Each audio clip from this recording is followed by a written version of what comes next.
अस्सलाम वालेकुम students, concept clear now के प्लेटफॉर्म से मैं हुज़ैद इकबाल आपको अपने चैनल पे वेलकम करता हूं। उम्मीद है आप सब खैरियत से होंगे, लाइफ को एंजॉय कर रहे होंगे और साथ साथ अपनी स्टडी को भी टाइम दे रहे होंगे। हमारा आज का टॉपिक है numerical response question unit number 6 जो कि वर्क एंड एनर्जी से रिलेटेड है। बुक के पेज नंबर 164 पे गिवन है। स्टूडेंट्स, वीडियो का बाकायदा आगाज करने से पहले आप सब दोस्तों से रिक्वेस्ट है चैनल को सब्सक्राइब करें, स्पेशली न्यू व्यूअर्स और न्यू कमर्स चैनल पे आ रहे हैं। चैनल को लाजमी सब्सक्राइब करें, वीडियो को वॉच करके लाइक करें, दोस्तों के साथ शेयर करें और बेल आइकन जो घंटी का बटन होता है उसको लाजमी दबाएं ताकि मेरी नई आने वाली वीडियो नोटिफिकेशन और टॉपिक्स टाइमली आपको मिल सके और आपको किसी किस्म की परेशानी का सामना न करना पड़े। वीडियो का बाकायदा आगाज करते हैं न्यूमेरिकल रिस्पांस क्वेश्चन से। तो स्टूडेंट्स, क्वेश्चन नंबर 1 है calculate the work done in pushing a box with 150 newton through distance of 5 metre. Let's suppose ये बॉक्स है, इसके ऊपर एक फोर्स लगाते हैं 150 न्यूटन की, ये होगी फोर्स, और इसको ऐसे मूव करके 5 मीटर तक ले जाते हैं। ये यहाँ से मूव हुआ और यहाँ तक जो डिस्टेंस कवर किया वो 5 मीटर का था। इसके ऊपर जो वर्क डन हुआ है वो हमने कैलकुलेट करना है। तो स्टूडेंट, सबसे पहले हम डाटा नोट करते हैं। स्टूडेंट, कोई भी न्यूमेरिकल क्वेश्चन हो तो सबसे पहले हम उसका डाटा नोट करते हैं। डाटे में जो चीजें गिवन होती हैं उनको चेक करते हैं कि एज पर ऐसा यूनिट है कि नहीं। अगर वो एज पर ऐसा यूनिट नहीं होती तो उनको ऐसे यूनिट के हिसाब से तरतीब देते हैं। जब वो हो जाती है उसके बाद सोल्यूशन की तरफ आते हैं। सोल्यूशन में सबसे पहले हम फार्मूला पुट करते हैं। अगर फार्मूला बिल्कुल सीधा साधा है तो ठीक है, नहीं तो उसको एडजस्ट करते हैं। जब फार्मूला एडजस्ट हो जाता है तो उसमें वैल्यू पुट करते हैं, हमारा आंसर आता है। ये हमारे स्टेप्स हैं। तो पहला स्टेप हमने डाटा नोट करना है। डाटा में हमें जो चीजें गिवन है, फोर्स हमें गिवन है 150 न्यूटन की। नेक्स्ट हमें डिस्टेंस गिवन है 5 मीटर का। वर्क डन हमने कैलकुलेट करना है, हमें नहीं पता। तो स्टूडेंट, ये हमारा स्टेप नंबर 1 हो गया डाटा वाला। अब स्टेप 2 की तरफ आते हैं, सोल्यूशन की तरफ। सोल्यूशन में हम सबसे पहले फार्मूला यूज करते हैं। फार्मूला स्टूडेंट वर्क डन का होता है कि W is equal to FD। ये सिंपल सा क्वेश्चन है, इसमें हमें किसी किस्म की कोई चीज चेंज करने की जरूरत नहीं पड़ी क्योंकि डाटा में हमने पहले स्टेप में देखा फोर्स 150 न्यूटन में थी, एज पर ऐसा यूनिट थी। डिस्टेंस 5 मीटर में, ये भी एज पर ऐसा यूनिट है, इसलिए हमने इनको नहीं छेड़ा। अब हम फार्मूले में आए हैं तो फार्मूला भी सिंपल फार्मूला है वर्क का, W is equal to FD।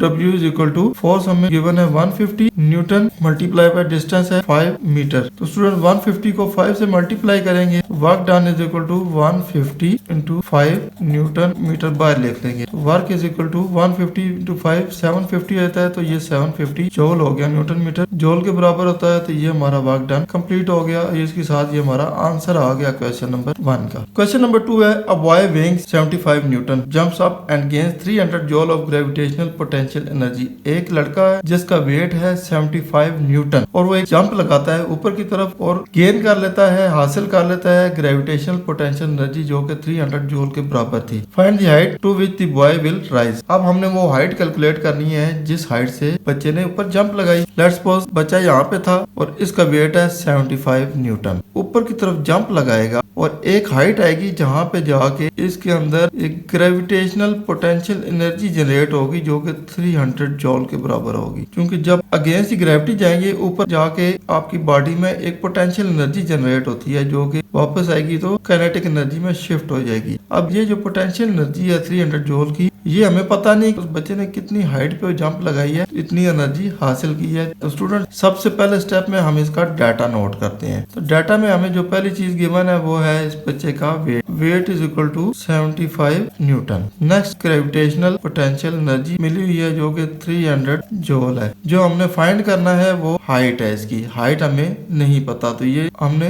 Height calculate करनी है। तो स्टूडेंट, सॉल्यूशन की तरफ आते हैं। सबसे पहले इसमें देखते हैं कि कोई चीज ऐसे यूनिट के अलावा तो नहीं है। तो स्टूडेंट, दोनों चीजें एज पर ऐसे यूनिट में कोई इशू नहीं है, इसलिए हम सॉल्यूशन की तरफ आते हैं। सॉल्यूशन में सबसे पहले हम फार्मूला निकालते हैं। तो student, gravitational potential energy is equal to mgh, P is equal to mgh। तो स्टूडेंट्स, इस पे गौर करें तो ये जो mgh की वैल्यू है ये दो पार्ट्स में है, एक mg है और साथ h है। As we know that weight is equal to mg। जो वेट होता है mg के बराबर होता है। वेट हमें दिया गया हुआ है 75 न्यूटन, तो mg की जगह हम 79 न्यूटन लिख देंगे। हाइट हमें नहीं मिला तो ग्रेविटेशनल पोटेंशियल एनर्जी की जगह हम 300 जूल लिख लेंगे। 300 joule is equal to mg की जगह है वेट 75 न्यूटन, एच हमने कैलकुलेट करनी है। तो ये फार्मूला ऐसे होता है students, GP is equal to mgh। mg हमने एक तरफ कर ली, h लैदा हो गया, तो हाइट हमने मालूम करनी है, तो height is equal to GP ऐसे ही रहने देंगे और mg नीचे ले आएंगे। अब mg होता है वेट के बराबर, तो हाइट हो जाएगी GPE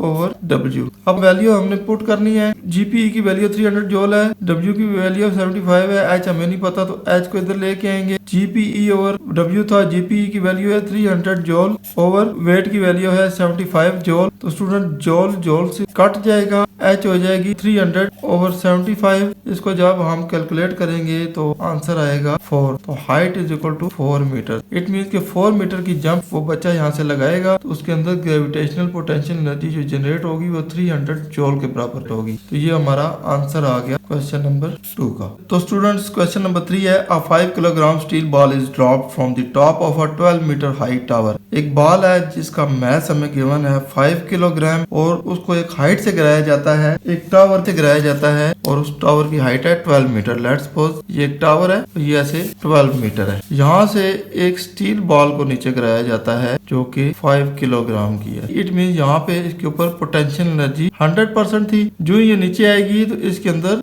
loss in potential energy होता जाएगा और जो ही ये जमीन के वेट करेगा इसकी ग्रेविटेशनल पोटेंशियल एनर्जी 0 हो जाएगी और जहाँ तक आने तक इसके अंदर जो काइनेटिक एनर्जी जनरेट होगी वो 100% होगी। यहाँ पे ग्रेविटेशनल पोटेंशियल एनर्जी 100% थी और काइनेटिक एनर्जी 0 थी इस लोकेशन पे। लेकिन जो ही ये नीचे आएगी तो loss in gravitation potential energy is equal to increase in kinetic energy. तो इस वैल्यू पे आगे पोटेंशियल एनर्जी 100% हो जाएगी और ग्रेविटेशन एनर्जी 0 हो जाएगी। What is kinetic energy of the ball on hitting the ground. जब ये बॉल इस जमीन को यहाँ पे आके हिट कर जाएगी तो इसकी काइनेटिक एनर्जी कितनी होगी वो हमने कैलकुलेट करनी है। तो वो आपको डायग्राम से ही पता चल रहा होगा कि जब ये नीचे आएगा तो इसकी काइनेटिक एनर्जी 100% हो चुकी होगी जब ये जमीन को हिट करेगा। With what velocity will it hit the ground, neglect air resistance. अब रास्ते में जो एयर रेजिस्टेंस है उसको हमने नेग्लेक्ट कर लेना है और यहाँ पे जो वेलोसिटी होगी इसको ग्राउंड को हिट करते वक्त वो भी हमने कैलकुलेट करनी है। इट मींस हमने दो चीजें कैलकुलेट करनी है, एक इसकी काइनेटिक एनर्जी यहाँ पे हिटिंग पे और दूसरी पोटेंशियल एनर्जी। तो काइनेटिक एनर्जी यहाँ पे स्टूडेंट 100% होगी। तो स्टेटमेंट की मदद से सबसे पहले हम डाटा नोट करते हैं। तो स्टेटमेंट में हमें सबसे पहली चीज बॉल का मास गिवन है जो कि 5 किलोग्राम है। नेक्स्ट हमें हाइट गिवन है टावर की जो कि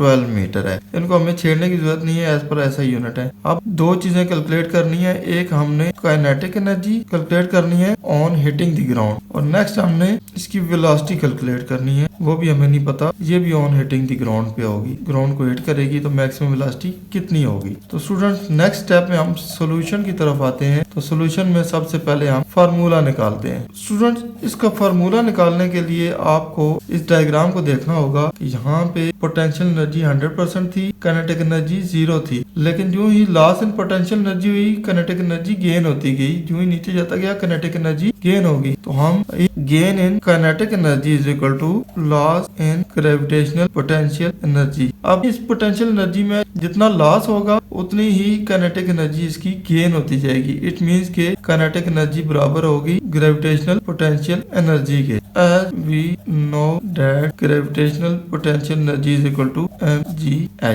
क्योंकि ग्रेविटेशनल पोटेंशियल एनर्जी का जो फार्मूला है वो mgh है और वो काइनेटिक एनर्जी के बराबर हो गया। इट मींस कि हम काइनेटिक एनर्जी की जगह भी ग्रेविटेशनल पोटेंशियल एनर्जी का फार्मूला यूज करेंगे।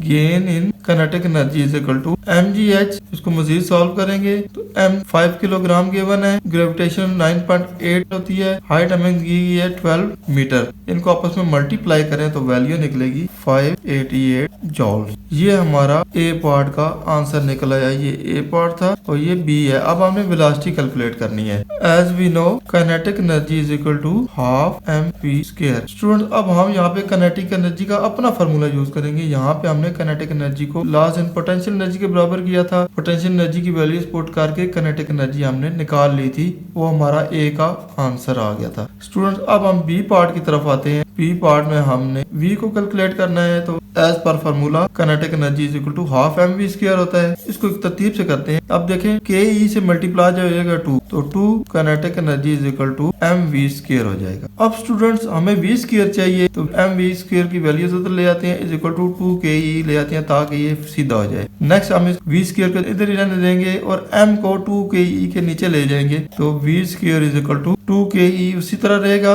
डिवाइडेड बाय m इसके नीचे आ जाएगा, तो हमारे पास v स्क्वायर की वैल्यू निकल आएगी। तो v स्क्वायर का फार्मूला बन जाएगा, तो v square is equal to 2 K ई का मतलब होता है कि 2 काइनेटिक एनर्जी हमने फाइंड की थी 588 joules divided by mass given है 5 किलोग्राम। तो स्टूडेंट इसको मजीद सॉल्व करते हैं। 588 को जब 2 से मल्टीप्लाई करेंगे तो आंसर आएगा 1176 डिवाइडेड बाय 5, ये हो गया v square. Next v square is equal to 1176 को जब 5 से डिवाइड करेंगे तो आंसर आएगा 235.2, तो ये v स्क्वायर की वैल्यू आ गई 235.2 मीटर पर सेकेंड। तो स्टूडेंट्स क्योंकि v स्क्वायर है इसको हमने v में लेके आना है, तो इट मीन इस तरफ भी स्क्वायर रूट लेना पड़ेगा और इस तरफ भी लेना पड़ेगा, तो v is equal to taking square root on both sides. दोनों तरफ स्क्वायर रूट लेंगे तो यहाँ पे v स्क्वायर का v रह जाएगा और 235.2 का जब स्क्वायर रूट लेंगे तो वैल्यू आएगी 15.3 मीटर पर सेकेंड। तो स्टूडेंट्स अब इसमें दो चीजें हमने कैलकुलेट करनी थी, एक काइनेटिक एनर्जी वो हमने 588 जूल निकाल ली और नेक्स्ट हमने वेलोसिटी कैलकुलेट करनी थी जो कि 15.3 मीटर पर सेकेंड है। क्वेश्चन नंबर 4 है, a 2 kilogram rock is drop from 20 metre tall building. इस क्वेश्चन को समझने के लिए आपको 7 डायग्राम बनानी पड़ेगी। जब तक आप डायग्राम नहीं बनाएंगे आपको समझ नहीं आएगा। आपको समझाने के लिए मैंने डायग्राम 7 बना दिया है। एक बिल्डिंग है जिसकी हाइट है 20 मीटर, तो यहाँ से एक रॉक को ड्रॉप कर दिया गया है जमीन की तरफ। बिल्डिंग की हाइट है 20 मीटर और वहाँ से एक रॉक 2 किलोग्राम का है, इसको ड्रॉप कर दिया गया है जमीन की तरफ। What is the kinetic and gravitational potential energy when the rock has fallen 15 metre. अब चूंकि 20 मीटर से फॉल हुआ था, चूं ही 15 मीटर तक आएगा या तकरीबन यहाँ तक पहुंचेगा, ये जो लोकेशन है ये 15 मीटर की है, यहाँ पे आके इसकी ग्रेविटेशनल पोटेंशियल एनर्जी और गेन इन काइनेटिक एनर्जी क्या होगी। तो हमने दो चीजें फाइंड करनी है। तो स्टूडेंट सबसे पहले स्टेप 1 में स्टेटमेंट की मदद से इसका डाटा नोट करते हैं। डाटा में सबसे पहले जो चीज दी गई है मास ऑफ रॉक दिया गया है जो कि 2 kg है। नेक्स्ट हमें एक बिल्डिंग की हाइट दी गई है जो कि 20 मीटर है, इसको हम इनिशियल हाइट करेंगे क्योंकि ये इनिशियल हाइट से ड्रॉप किया गया है और जब यहाँ पे आएगा तो ये इसकी फाइनल हाइट होगी। तो height initial is equal to 20 metre, height final वो होगी जहाँ पे ये 15 मीटर नीचे आएगा। इट मीन की height final is equal to 20 minus 15 is equal to 5 metre. तो ये वो हाइट है जो कि 5 मीटर है जहाँ पे हमने इसकी gravitational potential energy plus kinetic energy दोनों नोट करनी है। तो height final is equal to 5 metre होगी और डिस्टेंस 15 मीटर। अब हमने दो चीजें कैलकुलेट करनी है। ए पार्ट में हमने ग्रेविटेशनल पोटेंशियल एनर्जी कैलकुलेट करनी है और बी पार्ट में हमने इसकी काइनेटिक एनर्जी कैलकुलेट करनी है। सॉल्यूशन की तरफ आते हैं। सबसे पहले हम ए पार्ट को सॉल्यूशन करेंगे क्योंकि सबसे पहले ग्रेविटेशनल पोटेंशियल एनर्जी निकालेंगे तो हमारे पास काइनेटिक एनर्जी निकालनी आसान हो जाएगी। तो सॉल्यूशन में हम पहले ग्रेविटेशनल पोटेंशियल एनर्जी को कैलकुलेट करेंगे। तो स्टूडेंट्स फार्मूला है gravitational potential energy is equal to mgh। कौन सी हाइट पे कैलकुलेट करनी है? इस हाइट पे। इट मींस कि ये जो हाइट फाइनल है यहाँ से कैलकुलेट करनी है, यहाँ से नहीं करनी। ग्रेविटेशनल पोटेंशियल एनर्जी भी कैलकुलेट करनी है और काइनेटिक एनर्जी भी। क्योंकि 15 मीटर नीचे आएगा तो 5 मीटर रह जाएगा नीचे। 20 में से 15 निकाले तो हाइट फाइनल हमारे पास 5 मीटर होगी। तो इसको हम mgh कर देते हैं ताकि हमें आसानी हो जाए। Gravitational potential energy is equal to mg और hf को हम hi माइनस d कर देंगे क्योंकि hi भी हमें गिवन है और d भी हमें गिवन है। hi 20 मीटर है और d 15 मीटर है। आप 20 माइनस 15 करते हैं या डायरेक्ट 5 लिखते हैं। मैं फार्मूले के हिसाब से चाह रहा हूँ ताकि आपको परेशानी ना हो। एक तरतीब से आते हैं ताकि आप इस हिसाब से क्वेश्चन हल करेंगे पेपर में तो आपको नंबर भी ज्यादा मिलेंगे। तो gravitational potential energy is equal to m की वैल्यू 2 किलोग्राम है, g की वैल्यू 9.8 है, हाइट इनिशियल है 20 metre minus distance 15। Next student gravitational potential energy is equal to 2 into 9.8 into 5 is equal to, इनको जब हम कैलकुलेट करेंगे तो आंसर आएगा 98 जूल। तो ये ग्रेविटेशनल पोटेंशियल एनर्जी इस पोजीशन पे थी। अब इसी पोजीशन पे हमने काइनेटिक एनर्जी भी निकालना है। तो सॉल्यूशन अब निकालेंगे अभी बी पार्ट का। तो सबसे पहले हम फार्मूले की तरफ आते हैं। हमने काइनेटिक एनर्जी निकालनी है। तो स्टूडेंट यहाँ पे देखें इस जगह पे इसके अंदर 100% पोटेंशियल एनर्जी थी। अब यहाँ पे 15 मीटर नीचे आ गया। इट मीन कि इसके अंदर 75% पोटेंशियल एनर्जी यूज होगी जो कि काइनेटिक एनर्जी में शिफ्ट हो चुकी है और 25% पोटेंशियल एनर्जी रह गई है जो कि मजीद आगे काइनेटिक एनर्जी में शिफ्ट होनी है। तो 75% तक पोटेंशियल एनर्जी हम यहाँ पे यूज कर चुके हैं। इट मींस के गेन इन काइनेटिक एनर्जी यहाँ पे 75% तक हो चुका है। इट मींस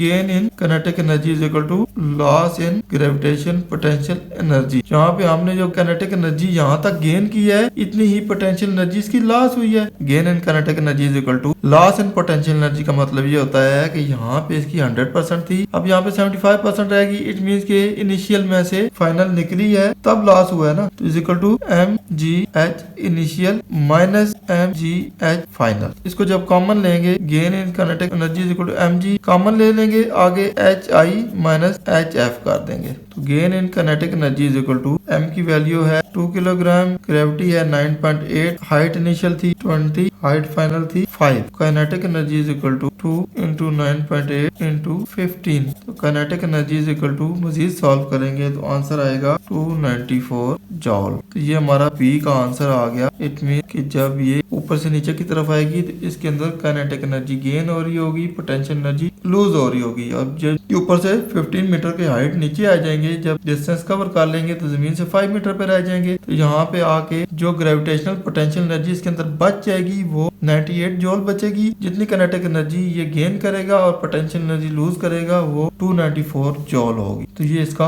आंसर हो गया।